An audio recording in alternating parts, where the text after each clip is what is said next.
Hi, it's Gwendolyn from Lifestyle Sew. Are you thinking about Halloween? I am, because you have to make things early, so you've got everything ready. You know, sometimes life takes over and sometimes you just haven't got time to sew things, so you just need to get on board with things as quickly as you can. So this year, I'm going to do what I should have done last year. Well, it was all planned for last year, but I never got round to doing it because I didn't feel 100%, you know, on top of the world. But this year I'm going to do it, and it's the placemats by Juju. But I'm going to do the second, number 2. It's got the witch's foot on it. I've already done a couple of blocks, so let me just show you. Okay, so this is the witch's foot and the actual... So I'm going to do it slightly different than what Juju's done it, to be absolutely honest. Instead of using batting inside, I'm going to be using a flexi foam. And flexi foam is this. It's like it's really thick and spongy. And it's a Pellon. It's Pellon. It comes folded flat. If you can just see, it's like deep, sort of like little lines. I don't know if you can. Yeah, you can. You can see a line. Now, you'll see, oh my goodness, I won't be able to use all that foam because it's got real creased ridges the sponge has come out. It looks like the sponge is just completely disintegrated in the middle and all the rest of it. Don't worry about that. All you need to do to get it like this is you go to your iron. You need a steam iron to do this.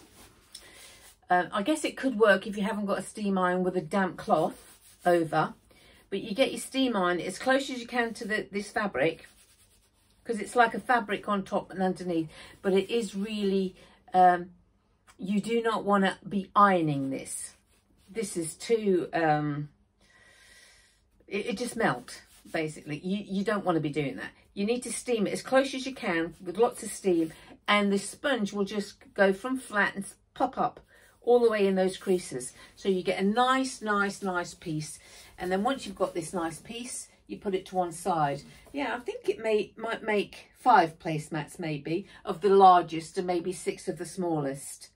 1, 2, 3, 4, yeah, 5 at the largest, I would say, and 6 at the smallest.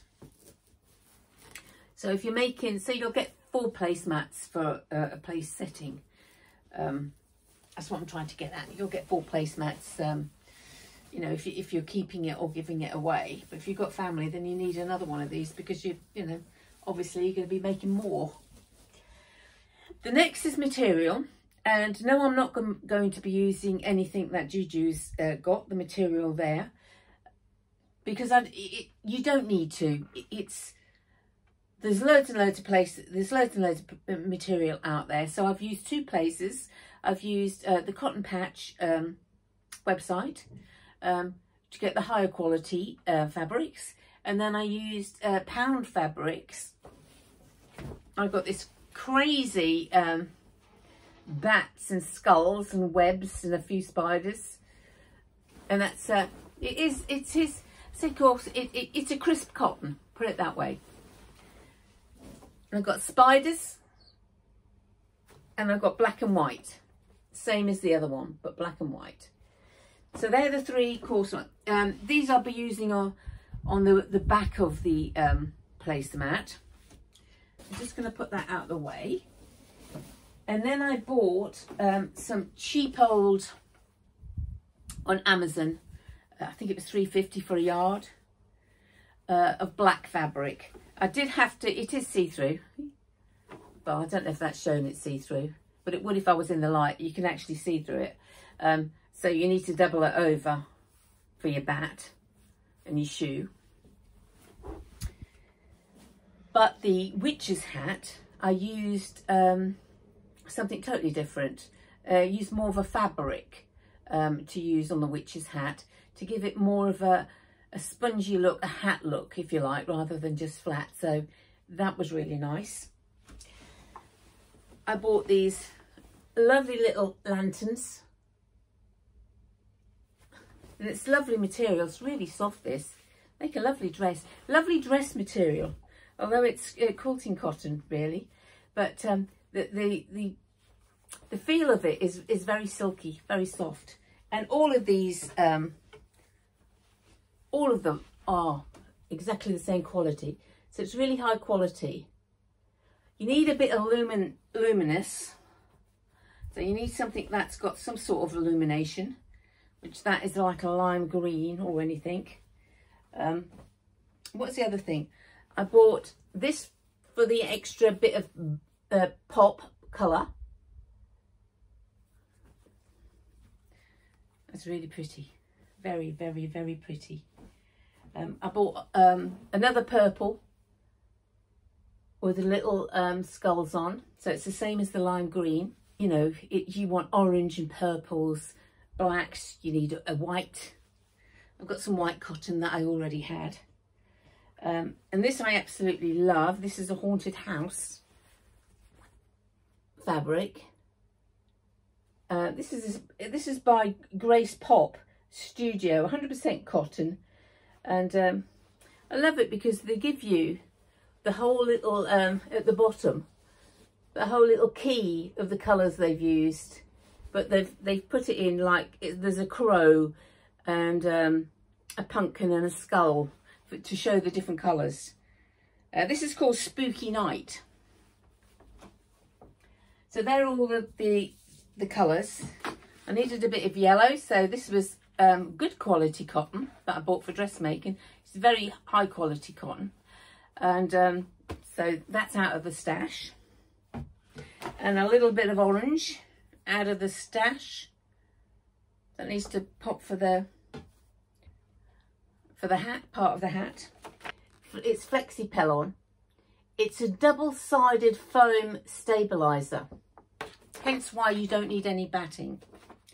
Now it means you're going to iron on the back.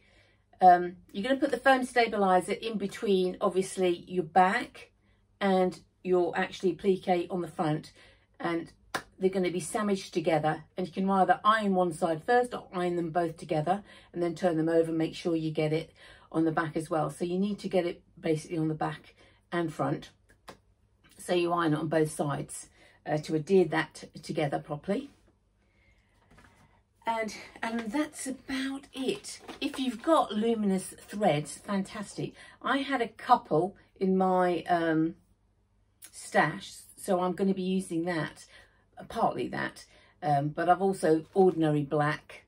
I've got black rayon and white rayon, so I'm going to be using those things. So it's only a couple of things that I needed the luminous to just make it a little bit more, you know, that it goes with it. But I'm sure you'll find something that works for you, that goes. Now this pattern is a 6x10,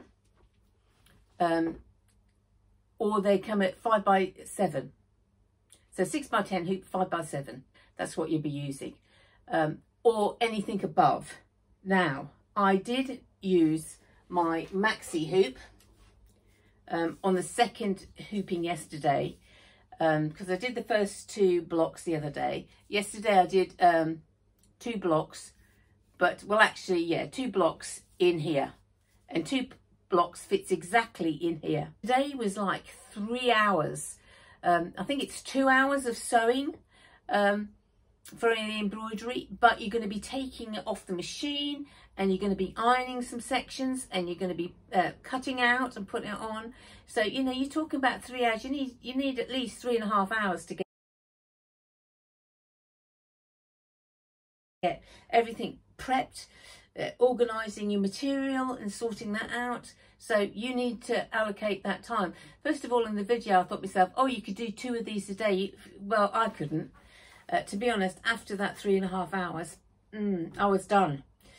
I needed to go on to something else to sew. Well, actually I needed a complete break, which I did. I had my, you know, a couple of hours off sort of thing. But then I could go on and sew something else if I wanted to. For me, it was if I'm doing the big hoop and I'm doing 2 blocks, it's really just a morning gone, if you like, complete morning gone. So just bear that in mind. I use tearaway stabilizer, and then when you need to, it will sew in a basting box, basically. That's what it is. You need the basting box. You do need the basting box, because that gives you the line difference when you sew them all together. So that's a definite must. You can't take away that basting box. But it is some things, because we're going to be using the foam rather than the batting, you won't need to keep on basting round, because the foam is going to go on later when all the boxes are done, when all the applique is done. Then we're going to add the foam. You don't add the foam as we're going. It's later on. So I use Tearaway Stabilizer. Used a 7511 needle, embroidery needle. That will be for every machine, so it's not just this machine, Bernina machine. And they're the two things that you sort of like will need. I'm starting with the second block, so that's what I'm going to be showing you, the second block. And then the next video will be the next two blocks. And then the next video, it's the next two blocks. And then after that, it'll be making it up and showing you the finished results, really. So you've got time now to get all of it done before October. Okay, so we're going to do one. So I'm just going to do one, which is the foot. And I've already done. Can you see that? It's not cut out, obviously. It all has to... And the other thing that I need to tell you about these, because we're not putting any echo quilting in between, because it's not going to be necessary. I'm going to be sewing up each tram line, if you like, each line where the fabric's designs put together. And so I'm not going to be quilting over the top of this, because it won't be necessary, because it's all going to be sandwiched together with the iron, and it's going to be extremely firm, so that won't be necessary. And I do like that look like that, but this has to be trimmed up, so I shall do them all and then trim them all together. And remember, when you do this, ordinarily when we do this is like a basting box anyway, but when we do our applique, we would cut right to the edge of that and going round. You need to leave an inch or so, whatever it is, quite a big piece of material all the way around, the pattern suggests. So that's what we've done. And here, or a quarter of an inch here, sorry, here, before, which I did, because you'll put the material down that way, and then you flip it back. So you'll put it down that way, and then you'll sew, and then you'll flip it back over. So this is it flipped back over, and then it'll go around and do all the bits and pieces for you. So that's just, let's put that out of the way. Okay, now we're going to put it on. Okay, so it's saying caution. Why is it so? That can't possibly be. It's saying it's outside the hoop. Okay, so let me have a look. Okay, so it's got that outside the hoop. I've no idea why, because that should have been wide enough for that. That should have been wide enough. So we're going to go into the eye. We're going to go button. There we go. Just change the size down. It'll only be slightly. We just need to change it down till it goes. There we go. It's gone clear. Okay, come out of that. And now, and I'm going to go straight onto 2. And I'm going to put my main fabric down. It's basting a box. Now, basting a box in embroidery is really what you ought to be doing when you're embroidery, because it does stop a lot of puckers, basting a box, because the fabric can't move. It can only move within that box. So always try and make it as smooth as you can.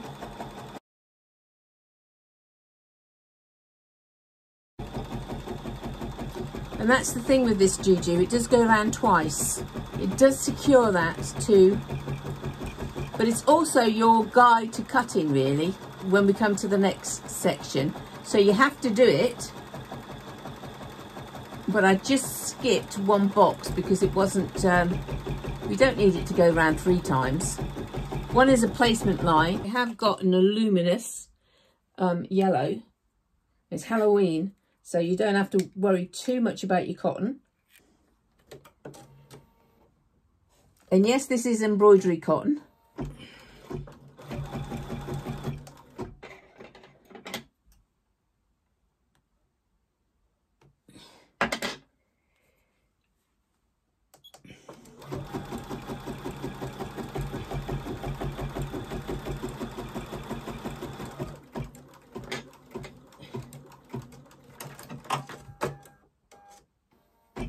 Now you need to put your material in, what you're going to be using.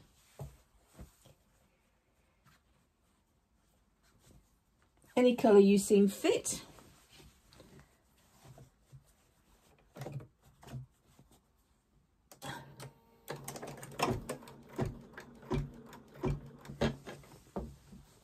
First of all, we'll just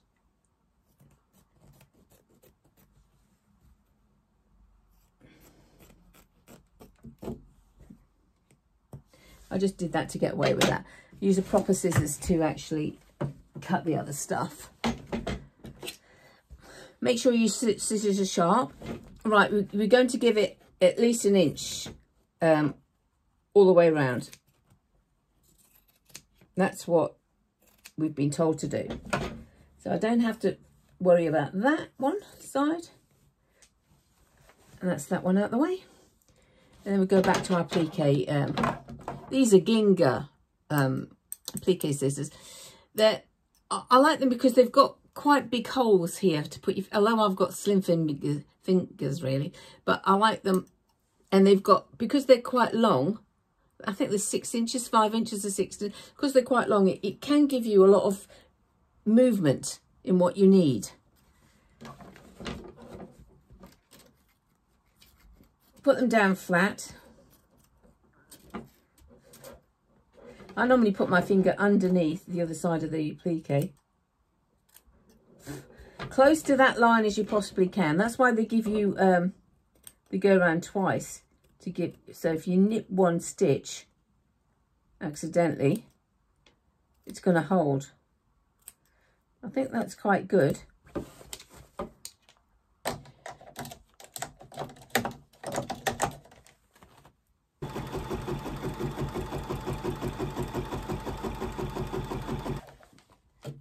Have a look, we don't want to waste material.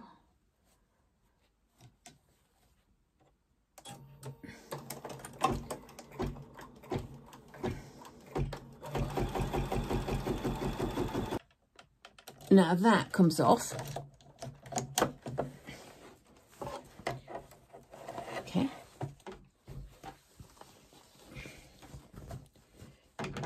And now I'm just going to cut away the bulk.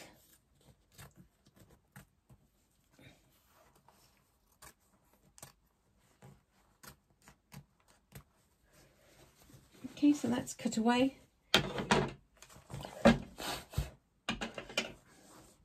Pretty nice little shoe. Starting to look good.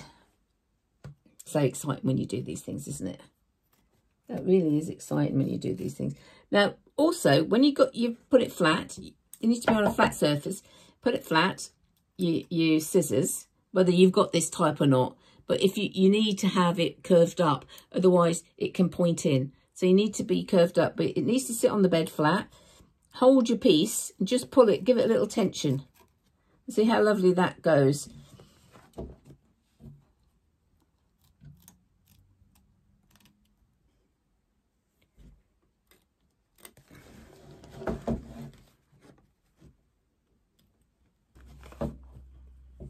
Curly little toe, isn't it? Just check to see. Yeah, it's very nice.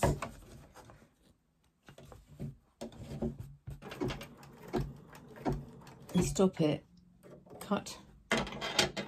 Carry. You can stop and start as many times as you like. It does not affect the pattern.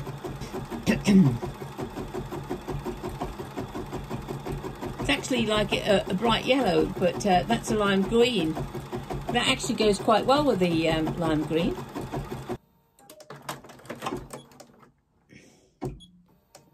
You need to sew just inside this line, literally just inside that line. So when you turn it over, you don't see any stitching.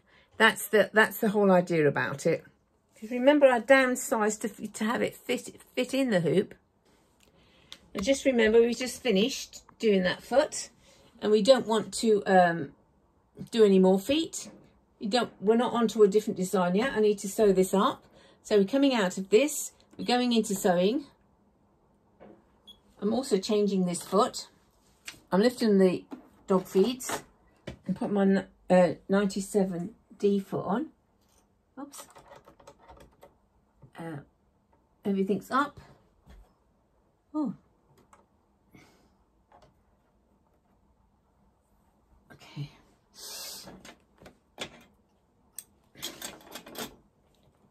Just creating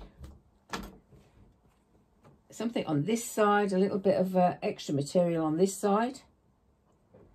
So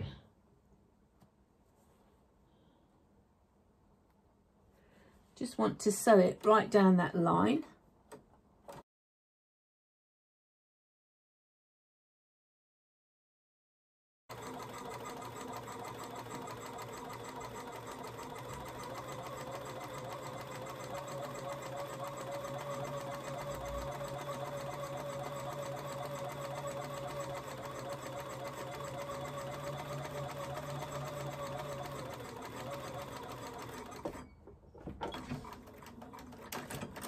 And I know what you're going to turn around and say, but that's got no backing on it for that extra inch. Well, it's not really going to make all that. I could have put the backing on it. I could have actually put backing on the back of that. And I still can if I want to, but it's literally only going to come out a ½ an inch, and it's going to have the peloton behind it. So it's not really going to make much difference. So I'm going to re-square this up. Put that on Eco. Now I've taken all the stabilizer off the end, so I ironed actually each section back, and I've taken the stabilizer off each end to sew up. So now these match. Get that cotton away. Now we've got to pin. Not pin, clip. I want some clips. Or I might pin it just to get it right. Just to get it right. So I'm going to pin that corner, put my pin through that corner. And I'm going to put my pin through that corner.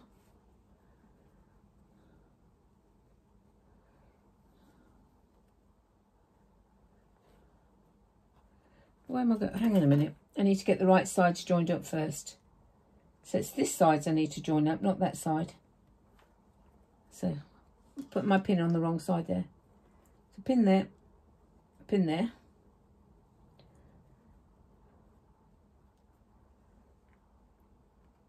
It's just to keep it straight. And so that's our first 2 blocks. It just needs ironing, and then we open up the seams inside and iron the seams. And a little lining, so you've got all your stitching line to add all the other blocks next to each other. And so you've got 2 blocks now all together. So you see this, it balances out, doesn't it? It really balances it out. And I love that I chose this haunted house fabric to go with the ghost. I thought that was really quite good. I think it was a stroke of luck, of course. But, you know, I said it like I was a designer.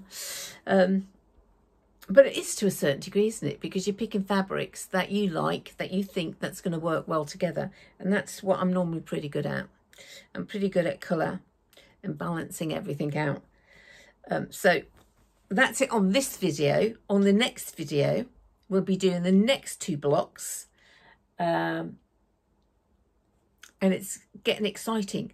So put down, join the Facebook, because then you can drop in your blocks and to see how you've got on in our Facebook. It's Lifestyle Sew, all one word, in Facebook.